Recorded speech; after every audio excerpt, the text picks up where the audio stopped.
ओलीजी हाम्रो सरले विस्तृतमा भन्नुहुन्छ के गर्दैछ नि हाम्रो जनताहरूले? हाम्रो जनताहरूले रफिङ फिल्टरबाट गिट्टीहरू बाहिर निकाल्दैछन् सफा गरेर। अलि यता फर्केर भन्नु। रफिङ फिल्टरबाट गिट्टी बाहिर निकाल्दैछन्। अब यो फेरि सफा गरेर यो रफिङ ट्याङ्कलाई सफा गरेर यसमै फिल गर्ने हो। अरू विस्तृतमा भनिदिनुहोस् न, त्यताबाट आएको पानी कता कता कहाँबाट डिस्ट्रिब्युट हुने हो?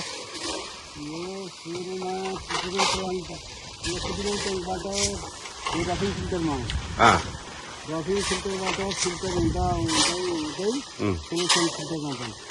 सोलुसन फिल्टरबाट डाइरेक्ट हाम्रो आरबिटीमा जान्छ। ल, तपाईँलाई विशेष धन्यवाद। यहाँ सबै अनुशासित तरिकाले काम गरिरहेछन्। सबै सेफ्टीको हिसाबमा पनि राम्रो छ। ल है, धन्यवाद।